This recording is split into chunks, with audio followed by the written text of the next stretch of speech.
El licenciado Jorge Sotomayor, diputado federal electo del PAN por el Distrito 15 Benito Juárez. Jorge, mucho gusto. Buenos días, Jorge. ¿Qué tal, niño? Muchas gracias por la invitación. Un saludo a la audiencia. Y pues sí, como estábamos comentando, el PAN nos toca ahora luchar nuevamente desde la trinchera que habíamos luchado ya hace algunos años. Es la primera vez que nos toca pues haber dejado la presidencia y ser oposición después de ella. Esto significa un gran reto. Hay muchas cosas que tenemos que ver en el nuevo Congreso. Ya lo estuvimos discutiendo ahora que estuvimos en la plenaria en Jurica. Ya mucha gente vio las noticias. Ahorita podremos platicar cuáles son los temas de interés para Acción Nacional que hemos recogido de las personas cuando estuvimos en campaña.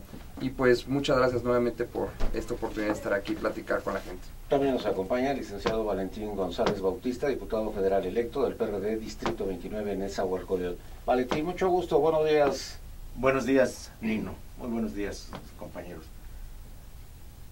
Creo que la correlación de fuerzas que se establece en la Cámara de Diputados y en la de Senadores como resultado de la decisión que los ciudadanos tomaron el día 1 de julio obliga a establecer a partir del día 1 de septiembre un intensísimo programa de discusión, de acuerdos, de búsqueda de consensos para sacar adelante los grandes temas nacionales, para que el Congreso juegue su papel de contrapeso, de vigilancia, de supervisión de las políticas que se implementen por parte del Ejecutivo, y eso obliga desde luego también a que se establezca un escenario de constante comunicación, de diálogo, para efectos de evitar la parálisis legislativa y que el resultado que esperan los ciudadanos sea el que mandaron en las urnas, a efecto de que las fuerzas políticas del país tengan la suficiente madurez para sacar adelante al país que tanto requiere de la voluntad política de sus actores. También nos acompaña el profesor Alejandro Sánchez Camacho, diputado federal electo del PRD Distrito 21 en Milpalta, Xochimilco. Alejandro, mucho gusto, buenos días. Gracias, Nino, un abrazo a tu equipo de trabajo y por supuesto a todo el auditorio y a nuestros representantes populares también aquí de la mesa. Pues hay un tema que va a atravesar, más allá de nuestra voluntad o no, la agenda legislativa, y tiene que ver el proceso de la ruta que lleve pues la inconformidad que hay en el Tribunal Federal Electoral en torno a la elección presidencial. El movimiento progresista ha hecho un proceso de impugnación para que quede inválida la elección presidencial. Se presume que se rebasó el tope de campaña y ya los últimos acontecimientos, que son muy alarmantes, que haya recursos económicos de dudosa procedencia.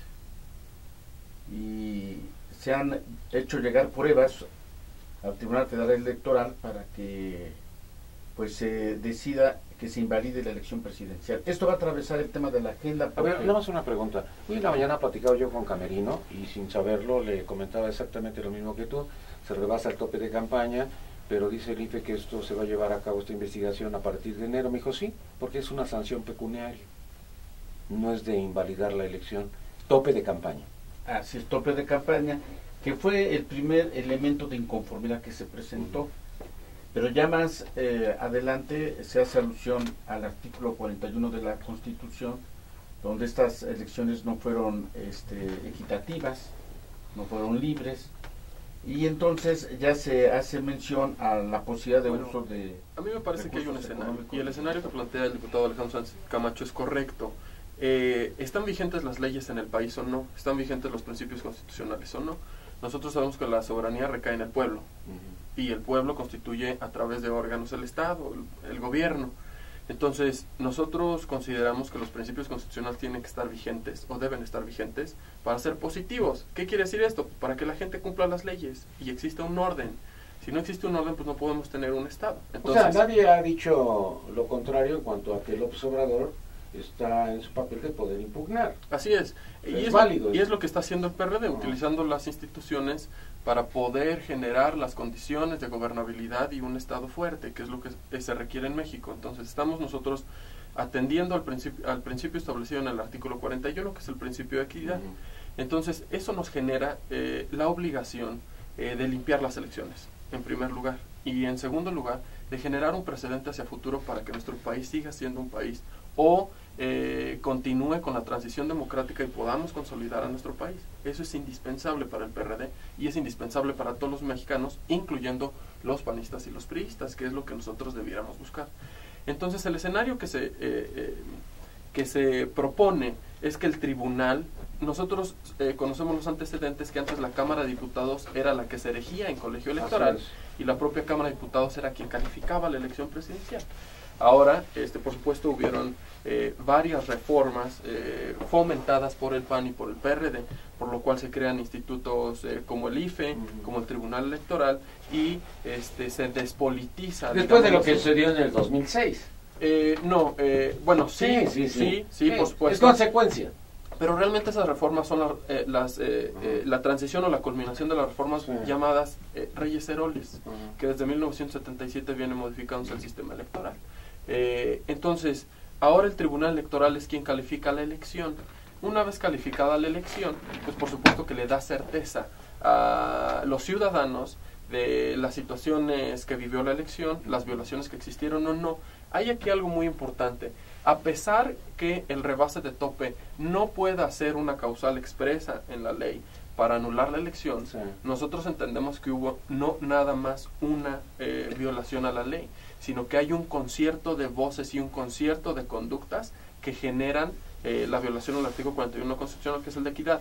Es decir, no se debe calificar la elección en torno a un solo causal y de manera aislada, sino se tiene que entender como todo un sistema y como distintas conductas que se generan. El representante del IFE decía que eso ellos lo estaban viendo de otra manera y desde otro punto de vista, de que iba a haber una sanción en caso de que se hubiera rebasado el tope de campaña por parte del Partido Revolucionario Institucional, pero sería a partir de enero.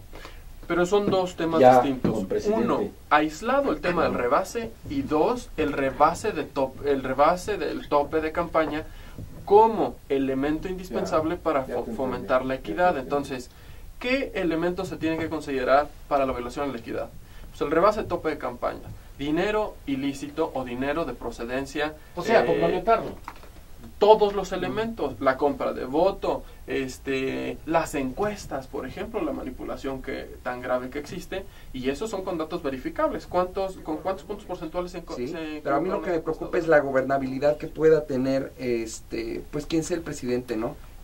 ¿Qué legitimidad es la que va a tener? Y más importante es si se le va a dejar trabajar o no, independientemente de quién sea el que vaya a gobernar este país. Nosotros como legisladores tenemos que entender que sí, somos un poder distinto al Ejecutivo y que como tal somos un contrapeso, pero también tenemos que entender que si no sabemos trabajar coordinadamente, pues al diablo no las instituciones, sino el país y la gobernabilidad del mismo.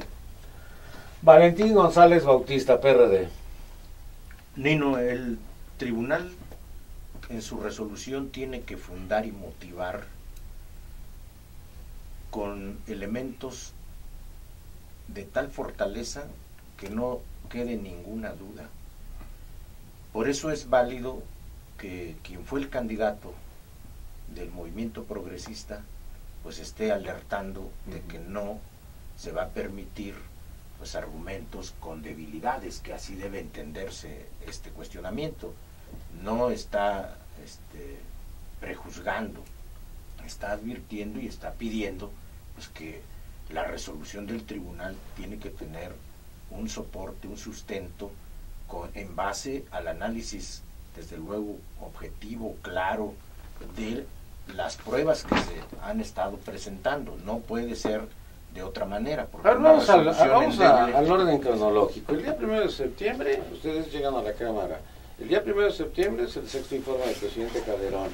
Y el 6 de septiembre, suceda lo que suceda, vamos a tener un poder legislativo fuerte, un poder legislativo importante. Yo estoy seguro que así será. Yo estoy seguro Eso es lo que nos preocupa, no, porque de acuerdo con las fechas, bueno, el 1 de septiembre lo vamos a así atravesar será tranquilamente. En el movimiento de izquierda, en el PRD y los partidos que conformaron la coalición, no hay la menor duda de que la fuerza que nos dieron los ciudadanos con sus votos va a tener que ser capitalizada y va a tener que ser resguardada. Lo que no entiendo es y que protegida. cuando se habla de que se tiene que legitimar que ganó la presidencia, pues no se gana la presidencia con votos, o se tiene que legitimar como hace 6 años. Si la elección es cuestionada, como lo está, con pruebas, y si la resolución del tribunal no es contundente porque no analiza ¿Te favorezca o el no te asunto, favorezca? no, tiene que resolverlo en base al análisis de las pruebas. Por eso es un tribunal. No puede ser nada más lo que convenga o con apreciaciones subjetivas. Tiene que ser muy objetiva y tiene que convencer de que esa de la resolución presidencia está de la República fundada. es de 330 millones de pesos. Pero no solo eso, sino que haya recursos desviados de carácter público y lo más desafortunado, que haya recursos de dudosa procedencia. Simplemente el hecho de el viernes allá en España, que se da a conocer que es detenido uno de los familiares del Chapo Guzmán, y con él otras personas que lo acompañan, y resulta que uno de ellos da a conocer fotografías con Enrique Peña Nieto y con Emilio Gamboa, el coordinador del Senado de la República. Entonces, igual que el 2006, también fue un atraco en el 2006 con el del Brando, de manera de un proceso cibernético. Sin embargo, nosotros estamos llevando una ruta legal. Después del 6 de septiembre vamos a ver qué procede. De acuerdo a la decisión que tome el tribunal, va a tener dos opciones: o invalida la elección o la valida. ¿Qué va a pasar? Bueno, eso sí. ¿Qué va a pasar? Eso sí. Es obvio, pero ¿por qué es importante Eso sí. esto? Pero ¿por qué? Qué bueno que me lo aclaraste, porque estaba con la duda de si había una tercera opción. Pero ¿por qué es importante como desglosarlo? Porque si la invalida, entonces tendrá que haber el nombramiento de un presidente interino. Y la verdad aquí nos sale hasta luego más caro el caldo que las albóndigas, porque el presidente interino tendría que ser el representante de la Cámara de Senadores. En este caso tendría que ser pues, Emilio Gamboa, el presidente. Ya se le hizo a Emilio, entonces. Interino. Porque, acuérdate que Emilio, cuando lo de la muerte de Colosio, Luis Echeverría fue a ver al presidente Salinas para decirle, oye, ¿por qué no Emilio? Entonces dijo, no, el que decide soy yo, no tú eras en el 70. Concluyo la idea. Entonces él se quedaría como presidente entonces, interino en lo que aparentemente no, pero dentro pues de vuelve a ganar el PRI. Sí, pero dentro de los mensajes políticos queda demostrado que Enrique Peña Nieto y su partido violaron la Constitución, compraron los votos y por eso se genera invalidez de la elección. Entonces ese es un escenario que va a atravesar la Cámara de Diputados, pero si se genera la validez de la elección, que es la otra opción, entonces lo que vaya a suceder del 1 de septiembre al 1 de diciembre va a ser una situación muy tensa en la Cámara de Diputados. ¿Por qué razón? Porque el 1 de diciembre tendrá que ir a tomar posesión quien se decida que ganó la elección presidencial. Ahora ya no es necesario que sea ante el pleno de la Cámara de Diputados, hace 6 años. como hace 6 años. Ahora lo pueden hacer ya en lo oscurito, con la mesa directiva de los representantes. No pongamos esos calificativos de lo oscurito, porque la reforma política la aprobaron todos los partidos. Sí, pero faltó más. Nosotros hubiéramos sostenemos la idea que debería estar la revocación de mandato y no se puso. Entonces hay temas como este de la toma de protesta que en todo caso se tendría que hacer ante la Suprema Corte de Justicia de la Nación en última instancia. Entonces no sería lo oscurito. Y no, sí, porque la van a hacer quién sabe dónde. No lo harían pues en las instalaciones, pleno, ¿no? No necesariamente. No, pues si lo hacen en las instalaciones, lo hacen ante el pleno.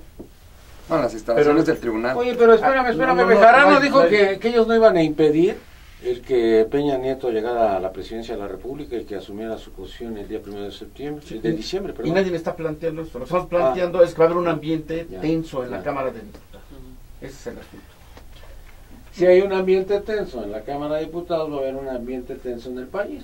Pero me parece que la Cámara de Diputados todos son integrantes votados, es decir, representan al pueblo de México. Claro. ¿Qué quiere decir eso?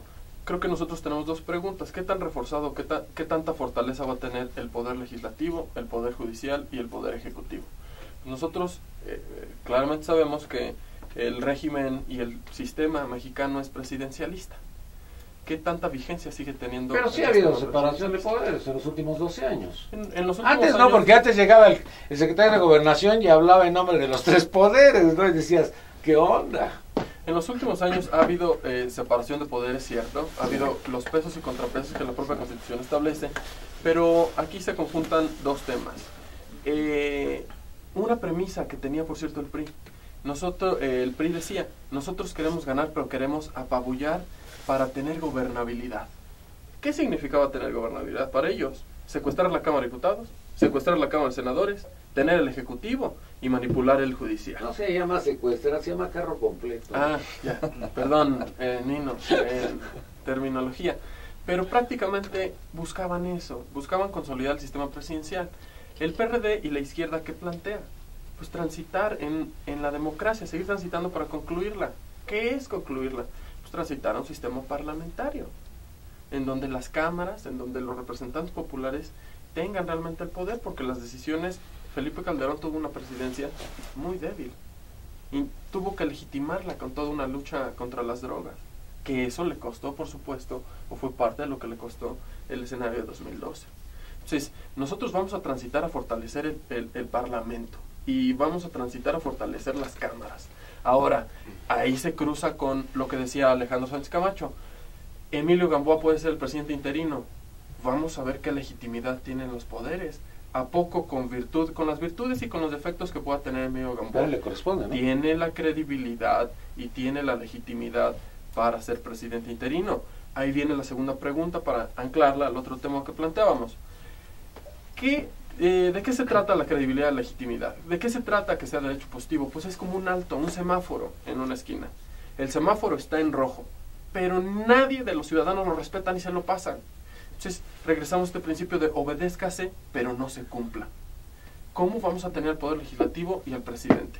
¿Cómo va a estar el presidente que llegue? Se invalida la elección y se convoca una extraordinaria, va a tener credibilidad para llevar a cabo los planes y programas que establecen. Bueno, yo quiero hacer una precisión. Andrés Manuel López Obrador no provocó el conflicto postelectoral en 2006. ¿Él no cerró Reforma? No, pero eso no. ¿Quién lo cerró entonces? Él no provocó eso. Hay causas. Y la causa fue que hubo en el proceso electoral irregularidades muy serias. Pues mira, yo pasé varias veces por Reforma y no podía transitar. Sí, pero eso es consecuencia. No, él provocó eso. No. Si vamos, hay causas y la causa fue precisamente la forma en cómo se vivió el proceso y él llamó a una movilización. ¿Ahora tendremos movilización también? Seguramente habrá movilizaciones porque ese es un derecho de todos los ciudadanos. Mientras esa movilización esté en el marco de la ley, ningún ciudadano puede llamarse agredido ni sorprendido. Pues eso me gustaría decírselo a todas las personas que tienen un negocio en Reforma y que lo vieron quebrado por hasta este momento esa declaración que tuvo López Obrador. Andrés Manuel acudiendo a los tribunales.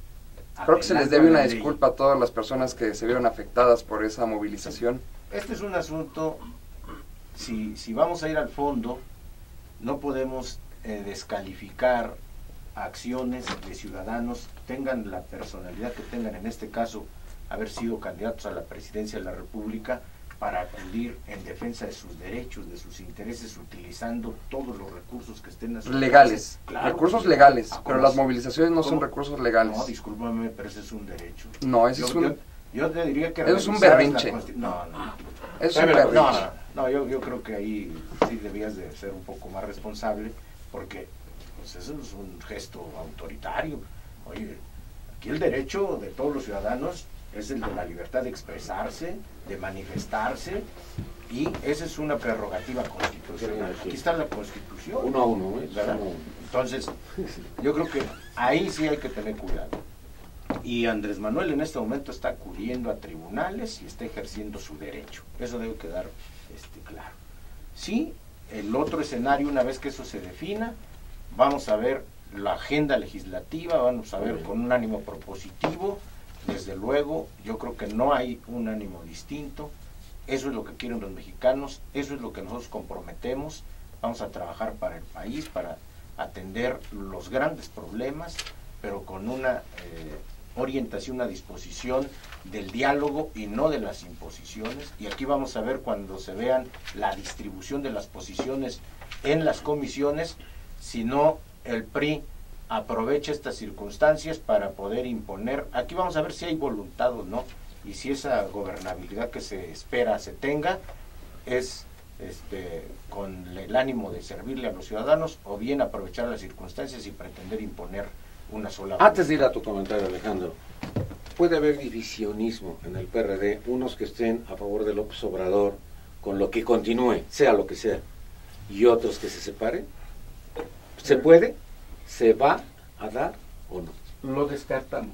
Ya. Se está construyendo al interior de nuestro partido reglas de consenso y de unidad, porque dan gobernabilidad al interior de nuestro instituto político, y lo más importante es que dan un mensaje a los ciudadanos de que la izquierda puede estar unida. ¿Qué va a pasar después del 6 de septiembre? Con franqueza, nadie lo sabe.